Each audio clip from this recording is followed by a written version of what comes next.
Palm oil, enemy of your heart and arteries. Is palm oil the ultimate enemy of your heart? You might be surprised, but it's found in about half of all products on supermarket shelves from cookies to chocolate. There's so much debate surrounding it. Some scream that it's literal poison for your heart, while others say it's not that bad. Let's skip the panic and look at what the science actually says. The cholesterol question, the first and most important question. Does palm oil really raise bad cholesterol? Yes, that is a scientific fact. Numerous studies confirm that compared to sunflower or olive oil, palm oil does increase the levels of bad cholesterol in your blood. But does this mean it causes heart attacks and strokes? This is where things get much more complicated.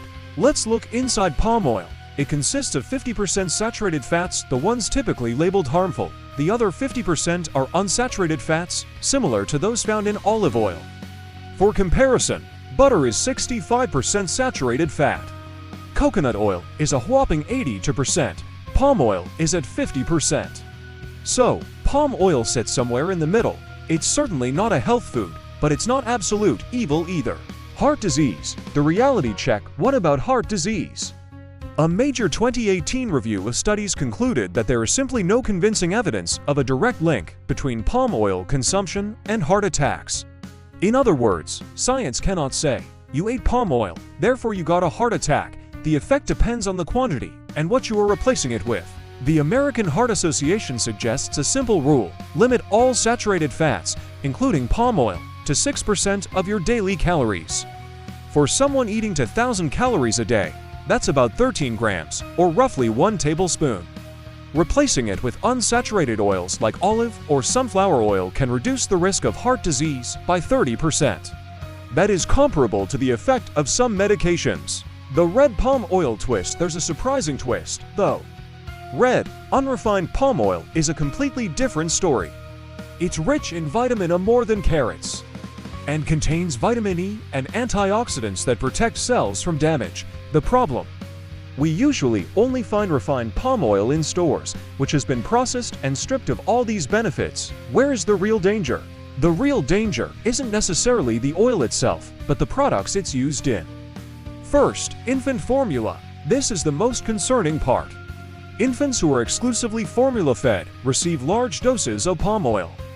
During industrial processing, toxic compounds called glycidol and 3-MCPD are formed.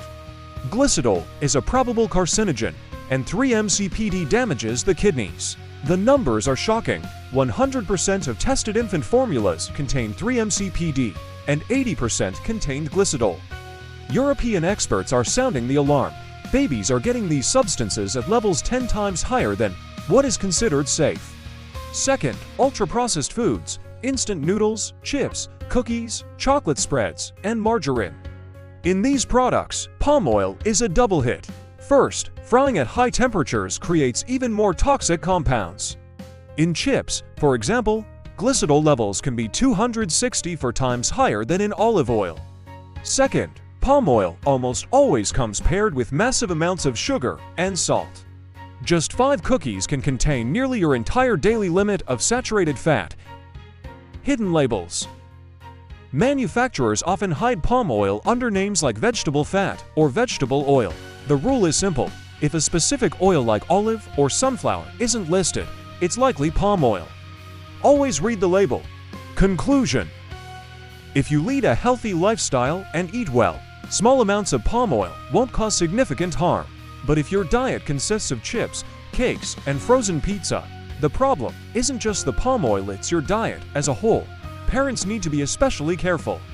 Children are much more vulnerable because they consume more calories relative to their weight, meaning they get more toxins per kilogram of body mass. Their livers and kidneys are not yet fully developed to process harmful substances. Early eating habits stick for life, and the fat-salt-sugar combo in processed foods can be addictive. During critical growth periods, saturated fats can affect cardiovascular development and even bone formation. Try to minimize ultra-processed foods in your child's diet and choose infant formulas very carefully. The secret to health isn't demonizing a single product, it's about balance. Eat more vegetables, fruits, whole grains, and fish, and use healthy oils like olive oil for cooking. That is the best protection for your heart.